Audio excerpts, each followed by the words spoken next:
Paulo, minha primeira pergunta para você, como é que você percebe a perspectiva pentecostal sobre a atuação do Espírito Santo hoje e o valor que o pentecostal dá para essa atuação? Helder, eu gostaria de começar afirmando que o movimento pentecostal, ele foi um movimento da palavra.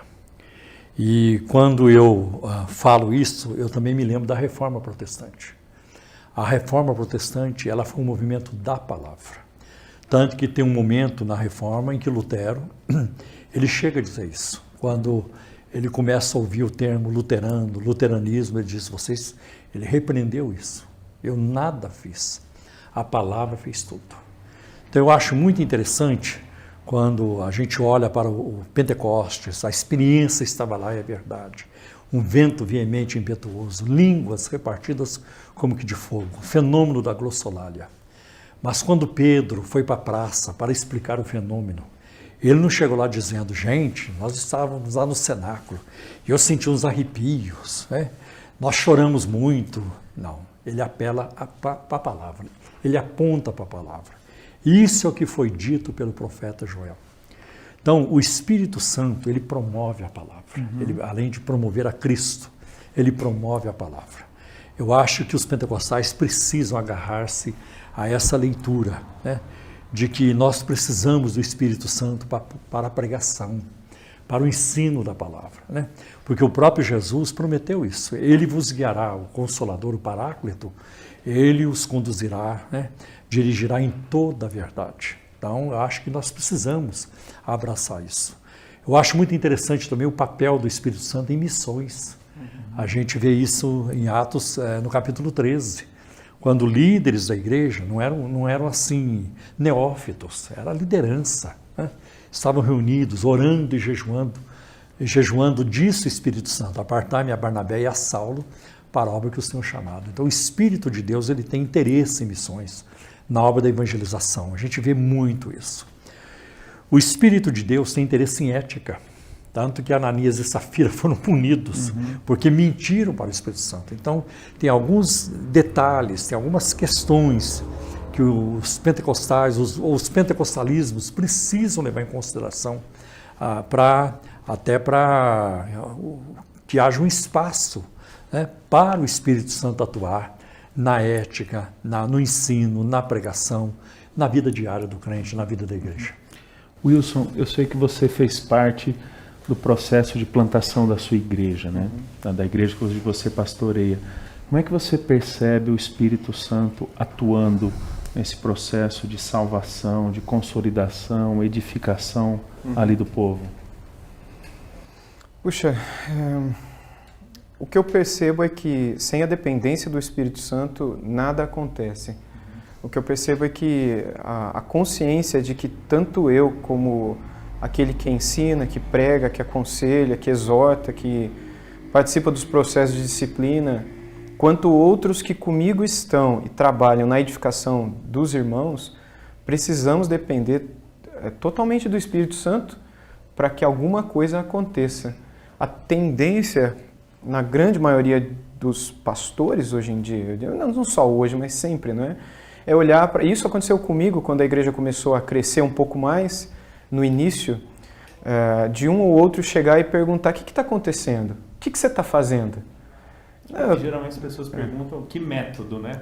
Eu quero saber como é que você está produzindo esse crescimento. Pois é, aí eu falei, não, está sendo assim, durante a semana acontece isso, aí eu tenho pregado sobre isso, no domingo eu tenho pregado. Não, o que você prega não é o problema, eu também prego. Eu quero saber o que você está fazendo. Eu falei, meu irmão, eu não sei o que você está querendo saber, eu não sei o que dizer para você. Mas eu acho que essa consciência hoje fica mais clara para mim, por já estar há quase 11 anos à frente dessa plantação, né, desse trabalho, e perceber que a dependência do Espírito Santo é tudo que a gente precisa. Se por um lado eu entendo particularmente a nossa responsabilidade no estudo, na pesquisa, em se preparar para poder alimentar o povo, e até mesmo no aconselhamento bíblico individual, eu me preparar para poder falar aquilo que Deus quer que eu fale, não o meu conselho, porque eu não tenho conselho para dar para ninguém, mas o que é que Deus tem para aconselhar para aquela pessoa, Então, ter esse lado da preparação, mas ter a consciência também de que eu preciso espiritualmente me preparar. Eu preciso depender do Senhor, eu preciso ter tempo de oração, para que na hora que eu estiver pregando, possa o Espírito Santo fazer a obra que, na verdade, é dele, não é minha. Então, eu percebo que o agir do Espírito Santo no processo de plantação se dá, por um lado, livremente, porque ele é o Senhor da igreja, a igreja é do Senhor, e é ele quem convence, ele que edifica, ele que faz o que tem que ser feito. E a gente tem que ter essa consciência que a igreja não é nossa, a igreja não é minha, as ovelhas não são minhas, a obra não é minha, eu só quero estar com ele para que aquilo que ele quer fazer através e apesar de mim, eu possa servi-lo, né? Paulo, quando você enfatiza muito a questão do papel do Espírito Santo pela palavra ou o estudo da palavra, isso é de alguma forma a tentativa de um resgate do que foi um período passado característico do pentecostalismo, de ênfase na palavra, que talvez em alguns momentos se perdeu num ponto ou outro? Talvez não seja um resgate, Helder. Talvez isso não tenha existido no pentecostalismo com muita ênfase. Talvez seja, assim, resultado daquilo que Deus foi fazendo, meu contato com o estudo teológico, o contato com a teologia reformada, com professores, né, nessa linha, e foi me levando para isso, a importância disso, né, na pregação. Agora, como o Wilson falou, e eu até fiquei com vontade de pular no meio da conversa, mas agora eu posso falar, sem precisar ter pulado. Esse preparo é muito importante, né? Nós vivemos numa época de muita pressa, muita correria, e é muito fácil a gente perceber quando um pastor não se preparou para pregar. Então, além de você ter todo o preparo ali do texto, da sua exegese, né? Do seu esboço pronto e tudo isso, o conteúdo está muito bom, é preciso mesmo. O outro lado, o lado da oração, da unção de Deus, que é um termo muito difícil de definir, mas a gente percebe quando está presente e quando não está. E muitos exageros cometem em cima do termo unção, né? Exatamente. Como algo místico, eventualmente, né? Eu, por exemplo, tenho ministrado muito em igrejas tradicionais. No ano passado, por exemplo, vivi uma experiência muito agradável numa igreja presbiteriana, né? numa IPB em São Paulo. Como eu fui abençoado aquela noite. Não porque eu preguei, mas o culto em si. Havia uma presença muito forte do Senhor, a maneira como o coral ministrou, a maneira como os hinos encaixavam com o tema da pregação. Então a gente percebia, né? Havia uma coisa bonita, uma coisa muito boa ali, que eu quero viver isso de novo, eu quero voltar. Eu preciso continuar nisso. Então, que as pessoas tenham isso. Né? Creio que isso está acontecendo lá, no seu ministério. O que está acontecendo? É Deus presente. Né? Essa ênfase, o Wilson, que você deu, né, é o Senhor da igreja. Quando o Senhor Jesus diz que enviaria o seu Espírito, seria justamente para dar continuidade a uma obra que Cristo começou de capacitação dos seus discípulos. E, de alguma forma, nós estamos na esteira da história, né? Continuando esse ministério que ele legou aos seus discípulos lá atrás, né? E o ministério do Espírito Santo não é monopólio dos pentecostais, né? Eu tenho levado alguns pregadores reformados à nossa igreja e eu me lembro que um deles ele foi convidado a falar nos meus 25 anos de ordenação pastoral. E ele pegou um texto lá de Coríntios e falou exclusivamente sobre o ministério pastoral. Mas eu observei aquela noite os adolescentes, todos assim grudados, ninguém se movia, porque havia graça, a gente percebia, havia unção. Deus estava usando aquele homem, um erudito, de fato, né? Ele tem uma bagagem considerável, eu vou falar o nome, o Dr. Augusto Nicodemos, mas com uma graça para expor a Bíblia, que nem os adolescentes queriam perder. Isso eu vejo, a operação do Espírito Santo nisso, né? Muito Wilson, importante isso. Você estava falando sobre preparo da mensagem, o ser sensível ao Espírito. Como é que você avalia, às vezes, uma juventude que tem surgido no nosso Brasil, muito desejosa pelo estudo teológico mais profundo, uma doutrina mais séria, mas que muitas vezes adota posturas arrogantes, soberbas. Você vê isso como incompatível com a dependência do Espírito? Você que tem rodado bastante o Brasil, tomado contato com essa pessoal, como é que você, por exemplo, se você pudesse dar uma dica, um conselho para esse pessoal que tem chegado na teologia, mas às vezes com uma postura arrogante, como é que puxa isso para o ministério do Espírito? Sim, eu creio que essa atitude é uma atitude infantil. E quando eu digo infantil, eu não estou necessariamente julgando e criticando essas pessoas, mas dizer que é um fato natural daquele que acabou de nascer. Exato. Acabou de conhecer aquela realidade, aquela doutrina, acabou de ter aquela compreensão e de alguma maneira quer gritar isso, quer expor isso com um bebê, com uma criança. É uma atitude pueril. Por outro lado, essa pessoa ela vai caminhar, ela vai amadurecer, e isso pode se tornar uma atitude arrogante e de orgulho. E eu acho que todas essas pessoas precisam olhar para seus próprios corações e tentar perceber para onde leva esses debates. E eu particularmente não gosto de debates. Eu aprendi isso há um tempo atrás, eu gostava muito de debater, eu tinha um pensamento teológico muito diferente do que eu tenho hoje, e eu gostava muito de debater. Até compreender que esses debates só levavam para a arrogância, para o orgulho, para tentar vencer, para tentar humilhar. E no fundo, quando saía humilhado, saía com raiva da pessoa, né? Ou seja, entrar nesses contextos que glorificam a desunião, que glorificam o debate, é estar na contramão da mensagem da cruz, da mensagem que nos une a Deus e nos une uns aos outros, apesar das diferenças, que muitas vezes são pequenas e que lá na frente, como D.A. Carson escreve no livro dele, também publicado pela Vida Nova, sobre os dons, quando olharmos para trás, veremos que são coisas tão pequenas que ficaram e que algo muito maior, que seria o amor que deveria nos unir, nós esquecemos. E não é um amor barato, um amor, uma mera expressão barata, não é? Mas é realmente viver, experimentar aquilo que o Senhor experimentou quando se deu por nós, quando encarou coisas outras como sendo mais importantes e mais elevadas do que mais sublimes do que aquelas que nos diferenciavam dele e que naturalmente o afastava de nós. Eu vejo que hoje esses debates públicos, essa arrogância, essa virulência que alguns vão para a internet para debater, para discutir, para falar mal e muitas vezes para condenar o outro para o inferno porque ele não pensa como eu, pode ser uma atitude infantil no início ou pode ser uma atitude orgulhosa, dependendo do quanto tempo que o cara está fazendo esse tipo de coisa. E o meu conselho é, sonda o seu coração e diante da palavra e na dependência do Espírito Santo, pense se é isso que o Senhor faria, antes de usar textos como quando Jesus derrubou a mesa no templo, não é? E outras coisas mais. Porque todas as justificativas que eu tenho visto até hoje para entrar em debates na via pública, hoje nas redes sociais, elas são a adulteração do texto. Então já escondem uma pessoa que na verdade não conhece nem o básico daquelas passagens e que querem discutir outras mais profundas. E às vezes, da parte de alguns, pode ser um mau uso do dom que Deus lhes tem dado de ensino, que deveria ser usado para a edificação da igreja, mas acaba se ensimesmando, né, se orgulhando dessas capacidades e pervertendo até a igreja, né? Sim. Bom, a palavra de Deus diz que Deus ele resiste aos soberbos, mas ele dá graça aos humildes. Mas não é só Deus que resiste aos soberbos, o ser humano também. Eu tenho observado que mesmo na vida secular, num programa de auditório, por exemplo, se alguém age com arrogância, o auditório se volta contra aquela pessoa.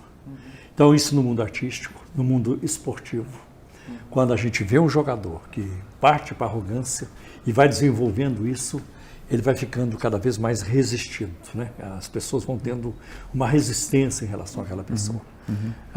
Os exemplos que eu tive na minha vida, como referenciais espirituais, né? Gente em quem eu me espelhei, nunca eu percebi um traço de arrogância. A maior vantagem dessa gente, ou a coisa que mais sobressaía, não era nem a bagagem intelectual, que era vasta, a bagagem acadêmica vasta, mas era a humildade. Né? Sim. E sem isso a gente está a pé. Eu costumo dizer que o teólogo arrogante é uma contradição semântica. Porque o teólogo, ele lida com conhecimento alheio, adquirido por capacidade externa, não natural. É a capacidade que Deus nos deu em Cristo pelo ministério educativo do Espírito, né? Então se torna uma incoerência, né? Um teólogo arrogante. Nós temos um Deus humilde. Exato. Que encarnou-se, exatamente. Tem de vós o mesmo sentimento que houve em Cristo Jesus. E que ele próprio contou com a capacidade e o poder do Espírito. Não são poucas as vezes que os autores bíblicos falam o Espírito de Cristo como aquele que agia por meio do Filho, né? Talvez então, Helder, perdão, uma das coisas para dizer para esses irmãos, e como um conselho, e eu digo isso assim, sem querer criticá-los, é sondar que realmente não há presença do Espírito Santo preenchendo, não há dependência do Espírito, que todo coração que está inclinado para debater, para discutir, já é uma comprovação para essa própria pessoa de que ela está longe de Deus. Alienação. Será que eu sou cheio do Espírito? Qual é a vontade de Deus para a minha vida? Aí eu vou para o Facebook para discutir teologia.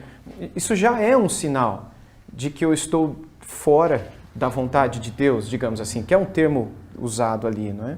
E uma maneira da pessoa perceber que falta a ela essa dependência, essa entrega, essa vida de oração que a capacite, que a encha do Espírito e que dê para ela poder para lutar contra a tentação. Quando Jesus nos ensinou a orar dizendo não nos deixeis cair em tentação, eu acho que muitos desses que estão na internet deveriam fazer essa oração antes de acessar o Facebook.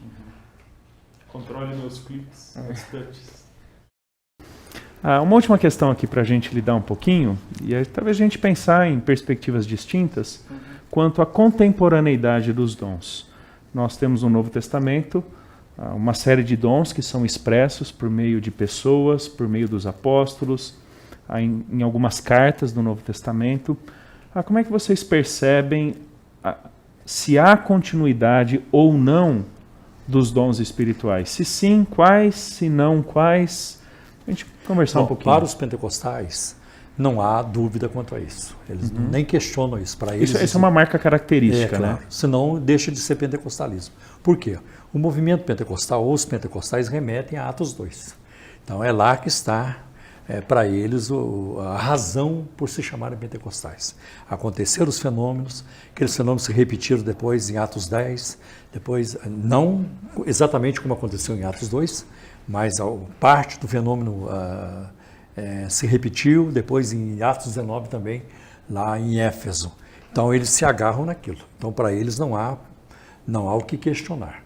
Há alguma mudança de intensidade, Paulo? Por exemplo, embora todos os dons continuem, talvez nos primeiros séculos havia uma intensidade maior em alguns, que embora possam acontecer hoje, talvez uma intensidade menor. O que eu vejo, por exemplo, se você pegar o movimento da Rua Azusa com William Seymour, houve assim uma ênfase muito grande na glossolalia. Com Charles Fox Parham, havia a xenolalia ou xenolalia, que é falar uma língua estrangeira existente. O próprio movimento, depois do Parham, foi abandonando isso e ficando mais na glossolalia. Aqui no Brasil, se você pegar as três ondas, como são divididas por Peter Wagner ou por Paul Freston, o primeiro momento dos pentecostais, a ênfase era na glossolalia, na orar em línguas, falar em línguas, como foi o caso da Assembleia de Deus e também a congregação. A partir da década de 50, com o segundo momento do movimento pentecostal, a ênfase é na cura divina. Claro que eles não abandonam falar em línguas, mas a ênfase é na cura divina. Movimentos de tendas, com o Evangelho Quadrangular e depois o Manuel de Melo com o Brasil para Cristo e outras. Já a partir da década de 70, com a Universal do Reino de Deus, quando surge aí o neopentecostalismo, o novo pentecostalismo, a ênfase passa a ser na prosperidade financeira. Que ele destoa do movimento pentecostal. Então, por exemplo, você vai ver alguns pentecostais na televisão orando em línguas, mas você nunca vai ver, e eu nunca vi, alguém da Universal orando em línguas. Eu nunca vi o Macedo fazer isso e nenhum dos seus pastores fazer isso. Eu nunca vi o Valdemiro Santiago orar em línguas, nenhum dos seus pastores. Já tem outros movimentos que fazem isso abertamente, sem temor algum. Então, as ênfases podem mudar, não apenas com a época, mas também de um movimento para o outro. Okay? Às vezes dentro do próprio movimento. Do próprio, exatamente. Nesse desenvolvimento. Às vezes dentro de uma vertente para outra, dentro do próprio movimento, como você apontou. Right. Às vezes isso existe. Okay? Wilson, numa perspectiva não pentecostal, eu sei que temos continuistas, contemporanistas, cessacionistas. Como é que você trabalha um pouquinho essa questão da continuidade ou não dos dons? Porque para dizer pelo movimento, cada um pensa de um jeito e a coisa está mais fragmentada do que mosaico. E que eventualmente esses muitos que falam carecem de fundamentação bíblica, né? Sim, a grande maioria vem de uma tradição, aprenderam daquele jeito, estão dentro daquela tradição de interpretação e acabam vendo dessa maneira. Bom, eu encaro a presença dos dons do Espírito, dos espirituais, né, como em grego eles são colocados, como uma obra do Espírito Santo sobre a igreja, para a edificação do corpo de Cristo. Penso eu que, enquanto a igreja existir, os dons existirão em sua plenitude, de acordo com a vontade do Espírito da edificação do povo em determinadas áreas que são necessárias. Eu não consigo compreender, por exemplo, que os dons que estão na palavra são somente aqueles para sempre. Amém. Né? Tipo que nunca o Espírito pode dar um dom que não é mencionado ali, porque eu penso que os que estão mencionados ali são aqueles que serviram para a edificação do povo naquele tempo, naquela ocasião, para o crescimento, amadurecimento e a obra, inclusive evangelizadora, que o corpo realizaria naquele período da história. Penso eu que hoje a igreja vivendo um outro tempo, um outro contexto, uma outra história, aqueles dons eles se fazem necessários hoje também, porque as pessoas são as mesmas, nós precisamos de hospitalidade, precisamos de tantas outras coisas, não é? Liberalidade. Exato. Mas eu penso que hoje, devido ao mundo em que vivemos, o Espírito opere dando a nós capacitações que eventualmente não estejam ali nas Escrituras, mas que servirão para a edificação dos outros e para o avançar do reino de Cristo no tempo em que vivemos. Eu penso que alguns dons, obviamente, cessaram, no sentido de que nós não temos hoje mais apóstolos ou revelação das Escrituras. Eu não penso que hoje exista a capacidade, a possibilidade de alguém receber a capacitação espiritual para escrever Bíblia. Mas algo de caráter revelacional, autoritativo, divino. Exatamente. Penso também que, de certo modo, alguns dons serviram para um determinado momento, como o dom de cura, por exemplo, numa intensidade maior, com um propósito específico, e que, com o passar dos anos, das décadas, essa intensidade se viu um pouco menor por outras razões, mas com isso eu não digo, e também não creio, que hoje não possa existir cura mais. Muito pelo contrário. Eu acredito que hoje Deus pode curar se essa for a sua vontade. Mas eu creio que Deus... Não como prerrogativa ou sinal do apostolado, como Paulo fala, por exemplo, em 2 Coríntios 12, que era prerrogativa apostolar o ministério. Como um sinal do poder de Deus para abençoar aquela vida e para a edificação do seu povo também. Eu creio que Deus pode não curar alguém e, por meio disso, ser glorificado, por meio da morte daquela pessoa. E penso que Ele pode ser glorificado quando oramos e a pessoa é curada, isso já aconteceu. E... como também não aconteceu, Paulo comentou algo parecido com isso na pregação dele. E Deus é glorificado em todas as coisas. Eu só tenho um pouco de dificuldade com o tipo de pensamento que encaixa Deus dentro de uma redoma, de uma cerca, e diz, ele só pode fazer isso. Fora daqui ele não faz mais nada. Eu penso que Deus é soberano e a igreja é dele e ele opera em nós segundo o seu saber, segundo aquilo que... Sua soberania. Sua soberania, exato. Assim, cada vez que polarizamos, Deus é obrigado a tudo ou Deus não pode nada. Talvez caiamos no risco de tirar de Deus a prerrogativa do seu ser, que é ser Ele mesmo segundo o seu desígnio. Ele executa o que Ele quer, quando quer, como quer, porque quer, nunca contrário aos seus desígnios.